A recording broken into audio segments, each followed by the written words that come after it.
Hey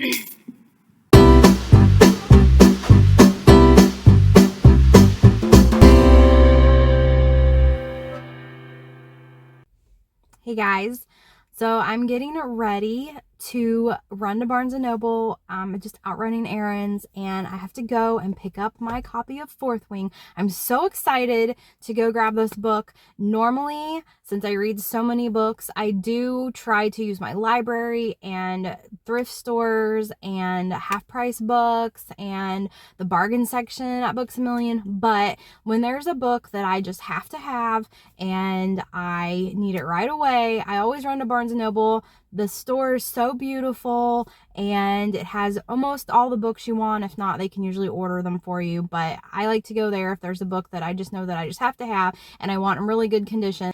So I'm going to bring you guys along with me. We can see some of the store and go pick out my book.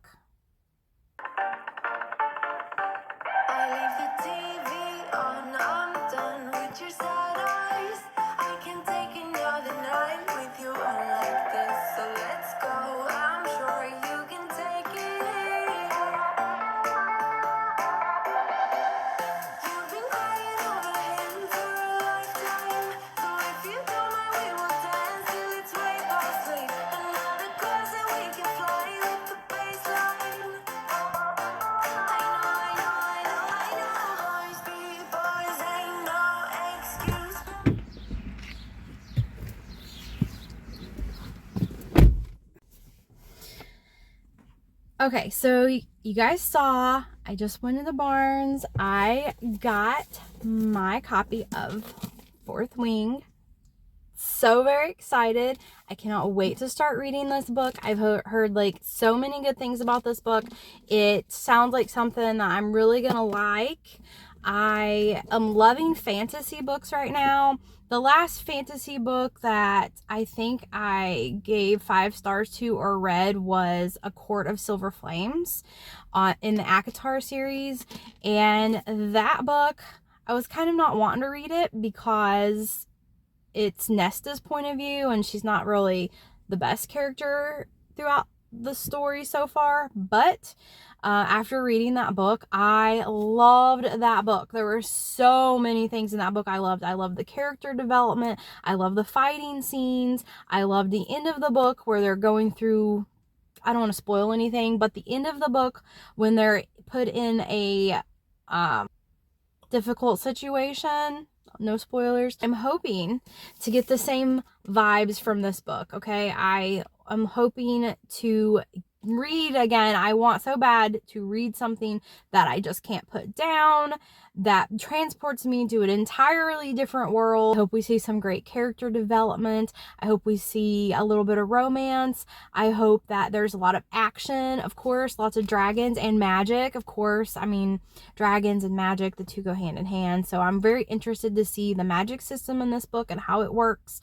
I'm really excited about the dark academia feel, and I hope that this gives me that same feeling I had with A Court of Silver Flames, where I keep thinking about the book for days and days and days afterwards, and I just, you know how you finish a book and you immediately want to just start reading it over again? That's the feeling that I want to get with this. So we'll see what happens. Hello, so I have started The Fourth Wing by Rebecca Yarros, and I wanted to show, first of all, I love the map that's on the inside. This is something that you don't get when you are doing audiobooks,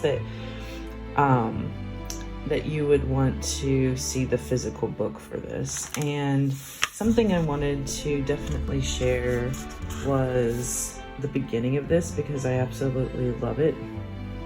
And it says, Fourth Wing is a non-stop thrilling adventure fantasy set in the brutal and competitive world of military college for dragon riders, which includes elements regarding war, battle, hand-to-hand combat, perilous situations, blood, intense violence, brutal injuries, death, poisoning, graphic language, and sexual activities that are shown on the page. Readers who may be sensitive to these elements, please take note and prepare to enter Basgaith War College. I don't know if I'm saying that right.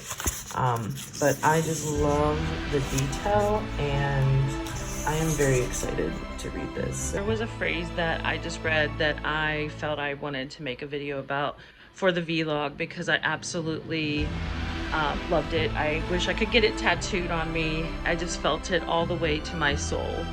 And the phrase is, don't borrow tomorrow's trouble. And I feel a lot of people would benefit from that phrase and thinking about that and holding on to that when we're going through day to day. I just absolutely loved reading that, and I felt I would share. I was looking like a fool when I met ya, all covered up in the dirt from my past, so insecure by myself when I met ya. Won't you give me any warning? I've been thinking about you day and night and day and night. To be honest, I just don't know what to do next. 'Cause I'm the one with a broken heart, waiting for you to come out and save me. I'm a mess, need to untangle, and I'm a fool for you, baby, fool for you, baby. Waiting for you to come out and save me, fool for you.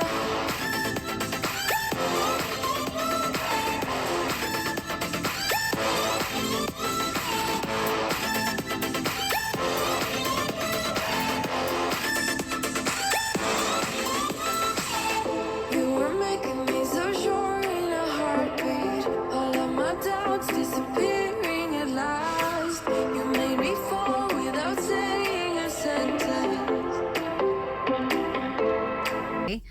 I just got out of the library. I have read Fourth Wing up to chapter 4, so through chapter 3 up to chapter 4, and so much has already happened, and I have some thoughts, so I want to share them with you.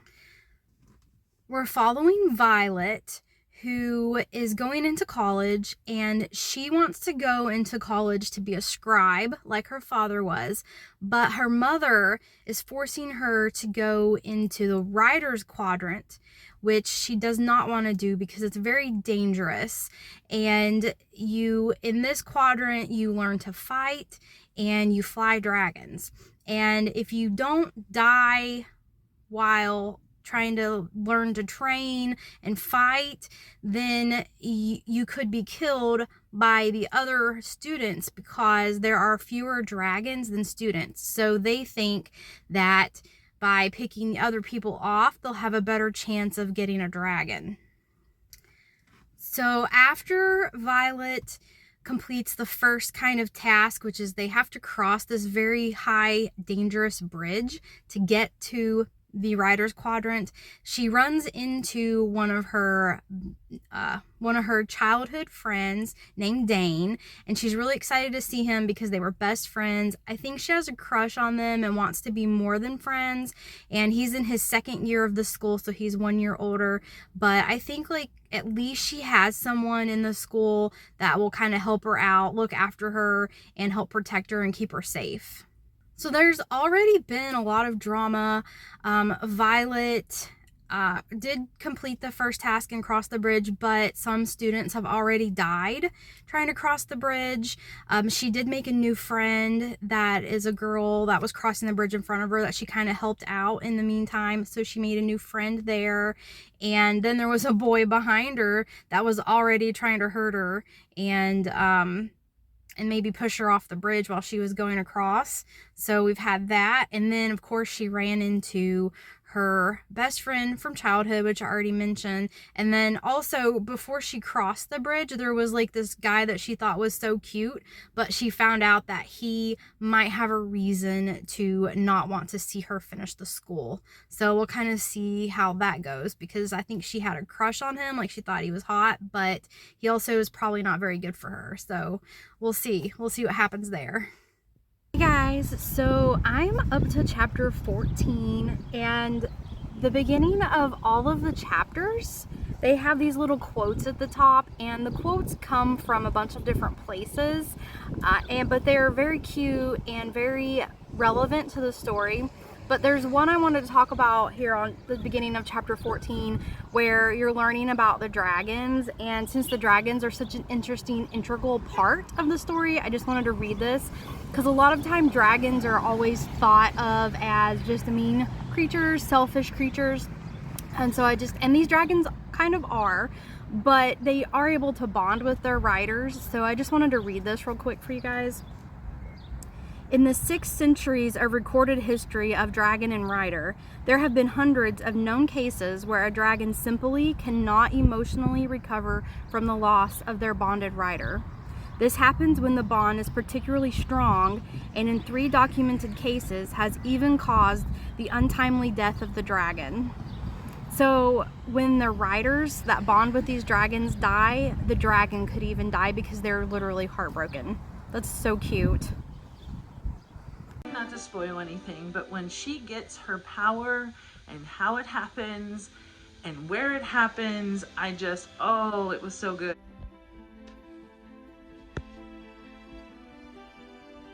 I just finished.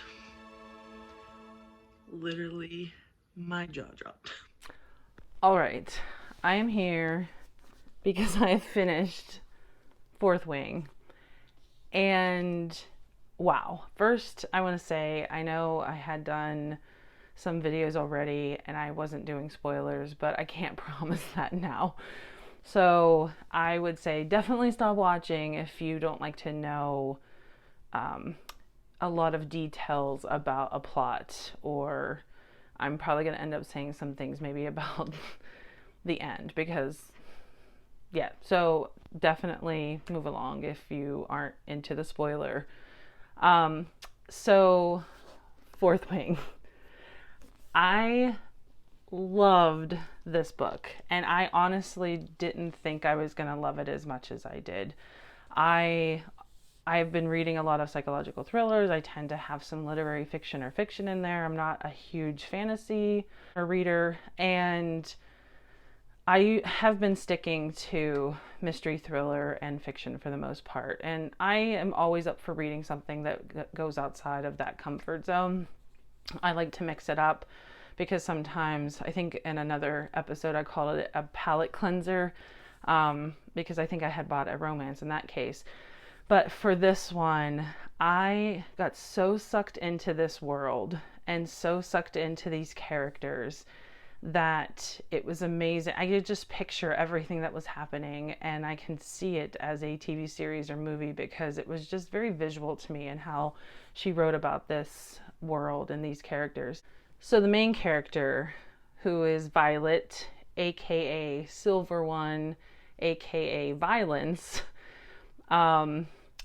is this young woman who is a very fragile, small person, seemingly, and she is sent to a war college and meant to be training so that she can hopefully bond with a dragon during threshing, is what they call it, but ultimately just prepping to be like a soldier for war. And it's a very cutthroat environment, and even I just love how they even described how getting to this war college is a fight for your life. And that beginning scene was very impactful, in my opinion, about how she's getting to this college. And you already see some, I guess you would call it enemies, arch nemesis. And one of them is Jack. And then you are also introduced to a potential love triangle. And I don't feel that is as forefront in the beginning because she's learning the college. She's told by her sister not to make friends, but also told to seek out her childhood best friend who has been at this place, Dane. And there's also the other love interest that in the beginning is seemingly someone who is almost set up to seem like an enemy. And that's where I thought they were going at first with it. I was just like, are they trying to do some kind of love interest with him? I felt like I was on the fence at first. I'm not really used to some of these books, and it might have just been me because, as I've said, I don't normally read these. I didn't read A Court of Thorn and Roses, ACOTAR.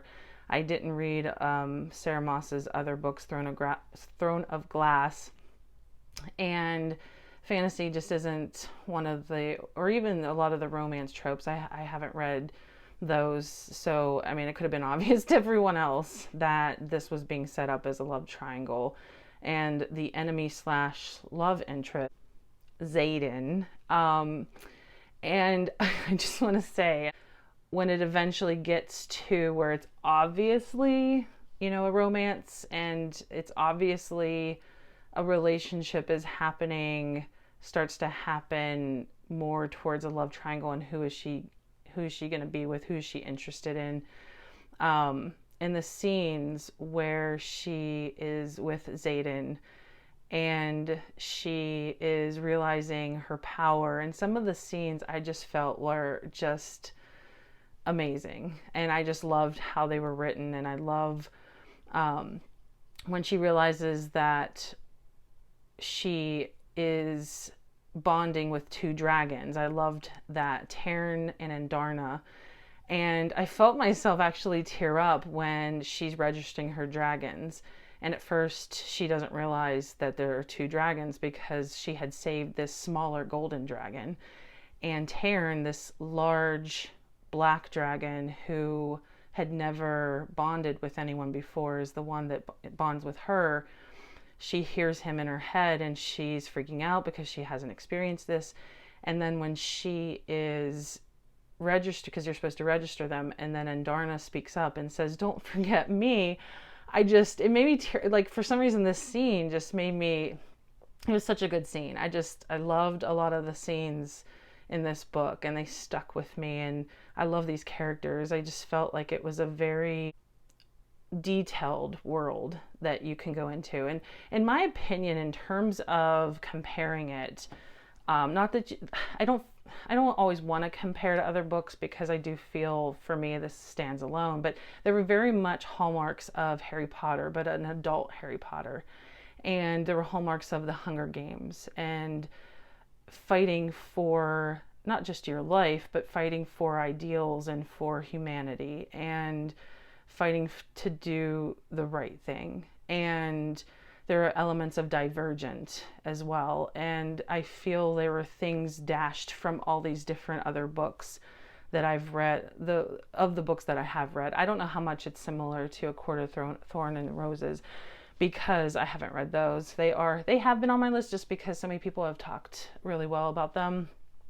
So I'm not sure how similar it is for that. It's not like I'm into or love dragon lore. I can see if someone loves reading books about that, how much they would love this. I feel like the characters and how they were interacted with each other, I just felt, to me, worked really well in this book. And I just love how she spoke of them and the dialogue with them, and how she built scenes up. Last part of the book I definitely felt was even better. And when you get into, she's been there for a while, she has bonded with the dragons, they're doing still more exercises and training, and love story has advanced, and then there's a lot of twists at the end that I feel, a couple of it I didn't see, though I started to think, okay, is this going to be happening? I feel like there's a possibility something is starting to possibly be true, and then it happened, and I ended this book literally with my jaw dropped, as you saw in the video, because I think I recorded it right after I had finished reading. And I felt, if you've watched any of the other videos where I talk about psychological thrillers, I love a good twist at the end, and it ended on a huge twist, and I won't spoil that one in case anyone hadn't read it and they were okay with spoilers. I'm not going to spoil that because you need to experience that part at the end, but I can't wait for the sequel, which I hear is out in the fall, and that's awesome that you don't have to wait years for it. Game of Thrones fans are still waiting for a sequel that was supposed to happen a while ago. And I don't know if she's going to keep going and this is going to be a series, but I can see it. I think it has the potential. I think there's a lot that can be done with this world and these characters. Huge 5 out of 5 stars for me.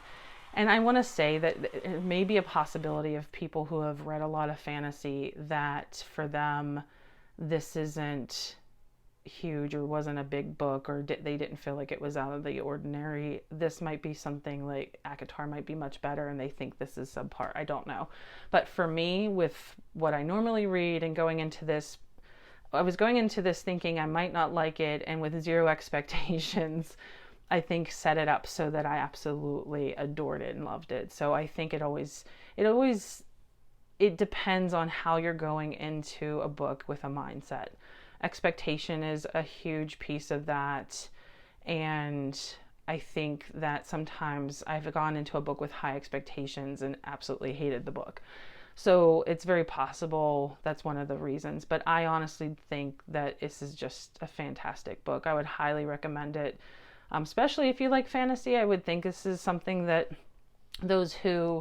but it might be just a good intro book into fantasy. If you wanted to try something different, you're in a similar shoes as me, and you're reading psychological thrillers and fiction, and you want to kind of dabble into another genre, I think this book would be a great one to do. If you are new here, welcome to our channel. And if you're not new here, then you probably know how bad I am at book reviews and summarizing books that I read. Today, I want to talk about Fourth Wing. I just finished this book last night, and I have got to talk about this book. Should I take the sunglasses off? I don't know. I can't tell. Let me just take this off. The sun's a little bright, but I think it's better take them off. Okay. So first off, I want to take a minute to talk about the book design, the book cover, the sprayed edges. I mean, this book is gorgeous. How many of you guys have bought books based solely on the cover? Hello, me, I have. I'm like, oh, that looks interesting. Picked it up because of the cover, right? How many of you have not bought books because the covers are ugly? I love this book. I love this cover. I love the sprayed edges. Okay, normally I am a paperback girly, but if I can find a book that has sprayed edges and that is gorgeous, I will deal with carrying around the extra weight and uncomfortable feeling of holding a hardcover book. So when you take the cover off, on the inside of the book, you have a map, okay, which is also pretty. A lot of people, they don't pay attention to the maps or go back and reference it, but I actually like to go back and reference the maps. But if you start going through the pages, you will find a map of the actual college right here.